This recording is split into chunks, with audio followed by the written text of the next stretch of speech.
واضرب لهم مثلا أصحاب القرية إذ جاءها المرسلون إذ أرسلنا إليهم اثنين فكذبوهما فعززنا بثالث فقالوا إنا إليكم مرسلون قالوا ما أنتم إلا بشر مثلنا وما أنزل الرحمن من شيء إن أنتم إلا تكذبون قالوا ربنا يعلم إنا إليكم لمرسلون وما علينا إلا البلاغ المبين قالوا إنا تطيرنا بكم لئن لم تنتهوا لنرجمنكم وليمسنكم منا عذاب أليم قالوا طائركم معكم أئن ذكرتم بل أنتم قوم مسرفون وجاء من أقصى المدينة رجل يسعى قال يا قوم اتبعوا المرسلين اتبعوا من لا يسألكم أجرا وهم مهتدون صدق الله مولانا العظيم وصدق رسوله النبي الأمي الكريم ونحن على ذلك لمن الشاهدين والشاكرين والحمد لله رب العالمين.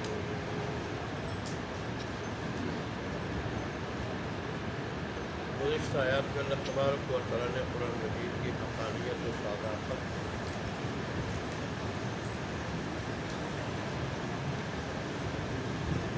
بیان فرمائی تھی اور ساتھ رسالت کا ذکر تھا کہ بلا شبہ آپ اللہ تبارک و تعالیٰ کے بھیجے ہوئے رسولوں میں سے اور آپ سیدھے راستے پہ ہیں. تو آج کی آیات اسی رسالت کے سلسلے میں ہے اور مقصد آج کی آیات کا رسول اللہ کو صحابہ کرام کو تسلی دینا ہے کہ مخالفت صرف آپ کی نہیں ہو رہی، انکار آپ کا نہیں ہو رہا، تکذیب آپ کی نہیں کی جا رہی، بلکہ آپ سے پہلے نبیوں کی بھی تکذیب کی گئی، ان کی مخالفت کی گئی، ان کا انکار کیا گیا. یہ کوئی نئی چیز نہیں، لہذا اسے دلگیر نہ ہو. آپ کو جو فریضہ ہے وہ آپ انجام دیتے رہیں. انجام کار اللہ تبارک و تعالی کامیابی انبیاء اور ان کے پیروکاروں کو دیتا ہے.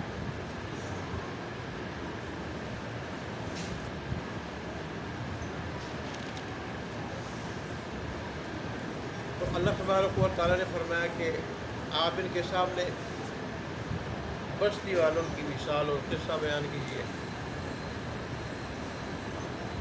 یہ بستی کون سی بستی ہے؟ تو مفسرین نے اس کا نام انطاکیہ ذکر کیا. انطاکیہ تو کے ساتھ انطاکیہ یہ شام کے علاقے میں بستی. اب جو ان کی طرف بھیجے گئے یا باقی اللہ تبارک و تعالیٰ کے براہ راست رسول تھے یا کسی رسول کے نائب تھے، تو بعض کہتے ہیں کہ یہ براہ راست رسول کے اللہ تبارک و تعالیٰ کہ پہلے اللہ نے 2 کو بھیجا، 2 کو جب جٹایا گیا تو اللہ نے پھر تیسرے کے ساتھ ان 2 کو تقویت دی. براہ راست رسول تھے. لیکن اکثر یہ کہتے ہیں کہ یہ حضرت عیسیٰ علیہ السلام کے حواریوں میں سے تھے اور عیسیٰ علیہ السلام نے بھیجا.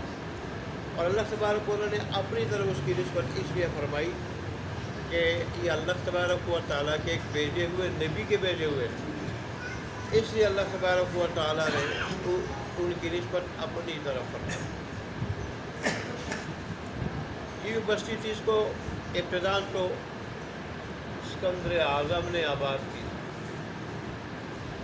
اور اس کے بعد یہ ختم ہو گئی تھی. تو دوبارہ اس کو انٹوکس نامی ایک گورنر یا بادشاہ تھا، اس نے اس کو آباد کیا تھا. اس وقت روما کی سلطنت تھی اور شام اور مصر کے علاقے اس میں شامل تھے۔ اس علاقے میں اس سلطنت کے گورنر رہا کرتے تھے۔ تو دوبارہ اسکندر اعظم کے بعد پھر اس گورنر یا دوسرے کسی بادشاہ نے اس کو آباد کیا، انطاکیہ کو۔ یہاں پہ عیسیٰ علیہ السلام نے یا اللہ تبارک و تعالیٰ نے اپنے 2 نبی بھیجے، یا عیسیٰ علیہ السلام نے اپنے 2 نائب بھیجے، اکثر مفسرین یہی کہتے ہیں۔ جب ان کو جھٹلایا گیا تو پھر تیسرا تائید کے لیے بھیجا گیا، لیکن بستی کے لوگوں نے ان کے ساتھ اچھا سلوک کیا۔ حالانکہ انہوں نے کہا کہ ہم بلا شبہ رب کی طرف سے بھیجے ہوئے ہیں، بلا شبہ تمہاری طرف بھیجے ہوئے ہیں، رب کی طرف سے یا عیسیٰ علیہ السلام کی طرف سے آپ تمہاری طرف بھیجے ہوئے ہیں۔ انہوں نے کیا کہا جواب میں؟ انہوں نے کہا تمہیں کون سے سرخاب کے پر لگے ہوئے ہیں؟ کون سی خاص فضیلت ہے تمہیں کہ تمہیں اللہ نے انبیاء بنایا؟ ہماری طرح انسان ہو، ہماری طرح انسان ہو۔ اللہ نے تمہیں نبی بنایا تو پھر ہم بھی تو نبی بن سکتے ہیں۔ تمہاری کیا خصوصیت ہے؟ ہم جیسے انسان ہو، تمہیں کوئی خصوصی چیز نہیں ہے، کھاتے ہو پیتے ہو، اور ہم جیسے انسان ہو کہتے ہیں کہ ہم نبی ہیں۔ اور پھر خاص کر مالدار سردار قسم کے لوگ تو یہ کہتے ہیں کہ اگر تو انسان نبی نہیں ہو سکتا، اور اگر انسان کو اللہ نے بھیجنا تھا تو پھر کسی بڑے کو بھیج دیتا اللہ تبارک و تعالیٰ، جس نے رسول اللہ صلی اللہ علیہ وسلم کے بارے میں وضاحت سے کے ساتھ کہہ دیا تھا، کھلے الفاظ کے ساتھ کہ اللہ نے اگر نبی بھیجنا تھا تو طائف اور مکہ کی بستیوں میں بڑے شہر جو ہیں، ان شہروں میں سے کسی سردار کو بھیج دیتا۔ کیا اس منصب کے لیے ابو طالب کے یتیم نتیجہ رہ گیا تھا اللہ کے پاس؟ قرآن اس سے بڑا پڑا ہے کہ انبیاء کی بشریت یعنی انسان ہونا یا حق کی قبولیت کے راستے میں رکاوٹ بنا انسان کو۔ وہ لوگ کہتے تھے کہ بھئی انسان نبی نہیں ہو سکتا، کہتے تھے ما لہذا الرسول یاکل الطعام ویمشی فی الاسواق، یہ کیسا رسول ہے، کھاتا ہے ہماری طرح، پیتا ہے ہماری طرح، بازاروں میں پھرتا ہے، سونا سلف خریدتا ہے، چاہیے تو یہ تھا تو یہ ہماری طرح نہ کھاتا نہ پیتا، بازاروں میں یہ نہ گھومتا، سونا سلف نہ خریدتا، اسی کوئی امتیازی شان ہوتی، انسانی لوازمات سے یہ پاک ہوتا ہے، انسان نہ ہوتا ہے، انسان نبی نہیں ہو سکتا۔ انسان کے علاوہ فرشتہ ہوتا۔ تو قال اللہ تبارک و تعالیٰ نے اس کے تو مختلف جگہ پہ مختلف جوابات دیے کہ زمین میں اگر فرشتے ہوتے اللہ نے انبیاء بھی فرشتوں کو بھیج دیتا، اس لیے کہ جنس ہی جنس سے صحیح استفادہ کر سکتی ہے، جنس خلاف جنس سے استفادہ نہیں کر سکتی۔ فرشتے ہوتے اللہ فرشتوں کو بھیج دیتا، انسان ہے فرشتوں کو اللہ بھیجے گا 2 شکلیں ہیں، یا تو اصل شکل میں انسان برداشت نہیں کریں گے، بے ہوش ہو جائیں گے، ختم ہو جائیں گے، اور اس کو برداشت نہیں کریں گے، اور دوسرا اگر اصلی شکل میں نہ بھیجے، انسان کی شکل میں بھیجے، پھر کہیں گے کیا پتہ انسان ہے یا فرشتہ ہے، بظاہر تو انسان کی شکل میں انسان ہی لگتا ہے۔ بات وہی ہوگی، انسان نے جب نہیں ماننا ہوتا، یہ پھر ہیلے بانے کرتے ہیلے بانے۔ تو اول تو بشریت قبول حق کے راستے میں رکاوٹ بنی ہے، لوگوں کا خیال تھا کہ انسان نبی نہیں ہو سکتا، اور پھر دنیا دار اور مالدار قسم کے لوگ کہتے تھے جو مال و دولت کو سب کچھ سمجھتے تھے، وہ کہتے تھے کہ سردار ہونا چاہیے، کسی ایسا آدمی ہو جو مالدار ہو، سردار ہو، جس کے پاس بنگلے ہو، نوکر چاکر ہو، مال و دولت ہو، ایسا آدمی ہو۔ غریب آدمی نبی نہیں ہو سکتا۔ حالانکہ یہ لوگ نبوت کے لیے جس بات کی استعداد اور صلاحیت اور کمال اور قوتوں کی ضرورت ہے، اس سے بے علم تھے، بے علم کہ بھائی نبوت کے لیے باطنی صلاحیت اور باطنی استعداد اور باطنی کمال وہ درکار ہوتا ہے، مال اور دولت کے ساتھ کوئی تعلق نہیں ہوتا۔ ایک آدمی غریب ہے، استعداد والا ہے، صلاحیت والا ہے، اللہ کے نزدیک مقرب ہے، اللہ کے نزدیک معزز ہے، اس کا مقام ہے۔ ایک آدمی قارون کی طرح بڑی دولت والا ہے لیکن وہ دیندار نہیں، بے دین ہے، بے ایمان ہے، تو اللہ کے نزدیک اس کی کوئی وقت نہیں، کوئی مقام نہیں۔ اللہ حافظ۔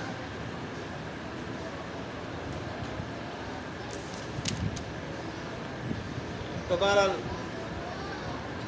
انہوں نے کہا تم ہم جیسے انسان ہو، تمہیں کیا خصوصیت ہے، کیا فضیلت ہے تمہاری ایسی خاص کہ تمہیں اللہ نے نبی بنا دیا، ہمیں چھوڑ کے ہم پیشے والے سردار ہیں، چھوڑ کے نبوت کے لیے اللہ کو تم ملے تھے۔ اور کہتے ہیں کہ رحمان نے کوئی چیز نہیں اتاری، تم یہ کہتے ہو کہ اللہ تبارک و تعالیٰ نے وہی اتاری ہماری اوپر، یا جس نے ہمیں بھیجا ہے اس کے اوپر وہی اتری ہے، اس کو اللہ کا یہ حکم آیا ہے کہ تم اللہ کے سوا کسی کی عبادت نہ کرو، شرک سے باز آ جاؤ، تو ہم نہیں مانتے۔ ہم جیسے انسان ہو، تمہاری کوئی خاص خصوصیت فضیلت نہیں جس میں تم نبی بنائے گئے، ہمارے تم جھوٹے ہو، جھوٹ بول رہے ہو۔ اور انہوں نے کہا کہ ہمارا رب جانتا ہے کہ بے شک ہم تمہاری طرف بھیجے ہوئے۔ جتنی شدت کے ساتھ انکار تھا، اتنی شدت کے ساتھ انہوں نے کیا کر دیا، اس کا جواب دے دیا کہ بے شک تمہاری طرف بلا شبہ ہم رب کی طرف سے البتہ بھیجے ہوئے ہیں، البتہ ہم بھیجے ہوئے ہیں رب کی طرف سے یا عیسیٰ علیہ السلام کی طرف سے۔ اور دیکھو اگر تم بات نہیں مانو گے اس سے ہمارا نقصان نہیں ہوگا، ہمارا کام ہے اللہ کا پیغام پہنچا دیں، اللہ کا پیغام پہنچا دیں، بلا واسطہ اگر اللہ کے نبی ہو یا بالواسطہ اگر عیسیٰ علیہ السلام کے بھیجے ہو، ہمارا کام ہے اللہ کا پیغام پہنچا دینا، بلا واسطہ یا بالواسطہ۔ اور نے پھر کیا کہا کہ ہم تمہیں منحوس سمجھتے ہیں، تم جب آئے ہو نا تمہاری وجہ سے تو گھر گھر میں جھگڑے شروع ہو گئے، آدھے تمہارے ساتھ ہیں، کچھ تمہارے ساتھ ہے، کچھ ہمارے ساتھ ہے، کچھ تمہارے مخالف، کچھ تمہارے موافق، تو تمہارے موافق ہے وہ ہم سے جھگڑ رہے ہیں، جو تمہارے مخالف ہے تم سے جھگڑ رہے ہیں، موافق اور مخالف آپس میں جھگڑ رہے ہیں، گھر گھر جھگڑے شروع ہو گئے تمہاری وجہ سے۔ ایک بات دوسری بات یہ ہے کہ تمہاری وجہ سے قہر سالی، بارش کا نہ ہونا، قہر سالی، یہ چیزیں بھی تمہاری وجہ سے آئی۔ اب دیکھیں اللہ کے نبی یا نبی کا بھیجا ہوا جان نشین نیک آدمی جو اللہ کی دعوت دینے کے لیے آئے، پیغام پہنچانے کے لیے، اس دنیا پرست دنیا کے پجاری لوگ اگرچہ خود کفر شرک میں مبتلا ہوں، مشرک ہوں، کافر ہوں، بے دین ہوں، گمراہ ہوں، لیکن ان کو کہے تم منحوس ہو۔ حالانکہ دین اسلام میں یہ نحوست والا نظریہ ہے ہی نہیں ہے، کسی چیز میں نحوست نہیں ہے۔ یہ تو انبیاء نے ان کو ان کے الفاظ میں جواب دی، ورنہ اصل چیز تھی اللہ کی گرفت پکڑ، اللہ کے پیغام کو ماننے والے نہیں تھے کہ اللہ کو ایک جانو، اسی کی عبادت کرو اور اس کے ساتھ شریک مت بناؤ، اسی کے نام نظر نیاز دو، اسی کی عبادت کرو، اسی کے آگے سر جھکاؤ۔ یہ اللہ کے پیغام نہ ماننے کی وجہ سے ان کے اوپر اللہ کی گرفت آئی تھی، پکڑ آئی تھی، سزاؤں میں اللہ نے مبتلا کیا تھا، اور جو جھگڑے ہوئے تھے وہ بھی ان کے انکار کی وجہ سے، انکار نہ کرتے کوئی جھگڑا نہ ہوتا۔ لیکن جب وہ اس کو نحوست سمجھ رہے تھے تو انہوں نے ان کے الفاظ میں جواب دیا کہ یہ نحوست ہماری نہیں تمہاری ہے۔ نحوست کیا ہے؟ تمہاری، تمہارے انکار کی وجہ سے، کفر کی وجہ سے، شرک کی وجہ سے، اللہ کے پروگرام کو نہ ماننے کی وجہ سے یہ نحوست ہے۔ اور نووست کے عقیدے کو، اور اسی طرح فال لینے کو شریعت میں شرک کہا گیا. شرک لوگ فال نکالتے ہیں حافظ کے دیوان سے اور فلانی کتاب سے، بعض قرآن مجید سے فال نکالتے ہیں. تو اس کو اور کسی چیز کو منحوس سمجھنا، یہ جو ہے نا اس کو شریعت میں شرک کہا. شریعت میں زیادہ سے زیادہ اگر کوئی آدمی کسی اچھے لفظ کو سنے، اس سے خوش ہو جائے تو اس کی اجازت ہے بس. باقی کوئی چیز منحوس ہے، یہ چیز منحوس ہے، وہ چیز منحوس ہے، اس کی وجہ سے نحوست آ گئی، یہ ایسا نظریہ شرکیہ نظریہ. اور دراصل آج مسلمانوں میں آج بھی پایا جاتا ہے. آج کے مسلمانوں میں تو اس وقت وہ دیکھیں زمانہ جاہلیت کا نظریہ تھا. زمانہ جاہلیت کا، کافروں کا، مشرکوں کا. کہ رسول اللہ صلی اللہ علیہ وسلم کے وقت میں بھی کافر و مشرکوں زمانہ جاہلیت کا تھا. وہ اسلام آیا تو اس نے کہا لا طیرہ فی الاسلام، اسلام میں کوئی نحوست شنوست کا نظریہ نہیں ہے، کسی چیز میں بذاتی کوئی نحوست نہیں ہے. وہ تو اللہ تبارک و تعالیٰ کا فیصلہ ہے کہ کسی آدمی کا کام کسی وقت کر دے، کسی وقت نہ کرے، اس میں کسی اور چیز کا کوئی عمل دخل نہیں ہے. اس وقت کے لوگوں میں بھی بعض خیالات تھے کہ کالا کتا یا راستے میں، یا ان لوگوں کا زمانہ جاہلیت کے لوگ اور رسول اللہ کے وقت جو لوگ تھے زمانہ جاہلیت کے، ان کا تو یہ تھا کہ وہ پرندے کو اڑا دیتے. پرندے کو اگر وہ کسی اہم کام پہ جاتے، نکل جائے یا نہ نکل جائے، دائیں طرف جاتا اور کہتے کام ہوگا جاؤ، بائیں طرف اڑ کے جاتا پرندہ، تطیر اسی طیر سے نہ، طیر پرندے کو کہتے ہیں طیر، بائیں طرف جاتا کہتے ہیں نہ جاؤ، کام کیا ہے، یہ کام منحوس ہے، یہ کام نہیں ہوگا، اب جانا ٹھیک نہیں ہے، اب حالات ہمارے موافق نہیں ہیں، لہٰذا اب نہ جاؤ. دائیں طرف اگر اٹھ کر کہتے اب جاؤ، حالات موافق ہے، کام ہوگا. اس وقت وہ یہ ان کا سسٹم اور نظریہ خیال تھا. اور آج کل ہندو کیا کرتے، اگر کام کے لیے نکلے راستے میں کالا کتا آ جائے واپس ہو جاتے، کہتا کہ منحوس اب کام نہیں ہوگا. کالی بلی اگر آ جائے تو بھی کہتے ہیں کہ اب کام نہیں ہوگا، اس کو منحوس سمجھتے ہیں.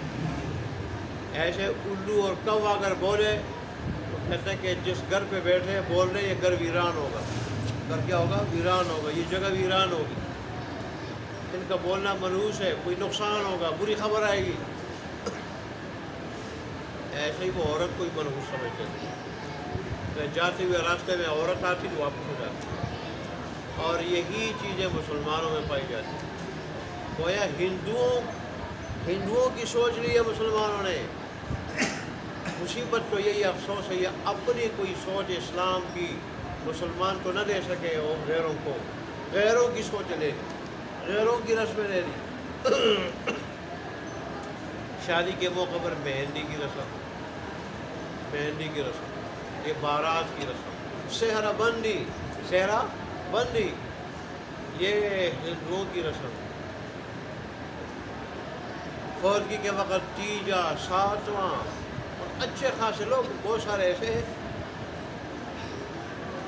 درس میں بھی بیٹھتے ہیں، جمعہ میں بھی بیٹھتے ہیں، موحد علماء کے بیانات بھی سنتے ہیں، لیکن پھر تیجے اور ساتویں اور 40ویں یہ بھی بڑے شوق سے مناتے ہیں. حالانکہ یہ چیزیں بھی ہندوؤں کی طرف سے آئے. تحفۃ الہند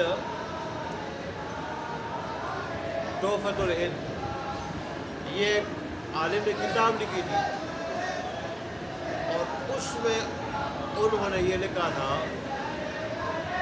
کہ فلانی رسم مسلمانوں میں ہندوؤں کی فلانی رسم سے آئی، یہ فلانی رسم ہندوؤں کی فلانی رسم سے آئی. اور ادھر انہوں نے ایک گردانہ ہے جس میں تیجا، ساتواں، 40واں یہ چیزیں.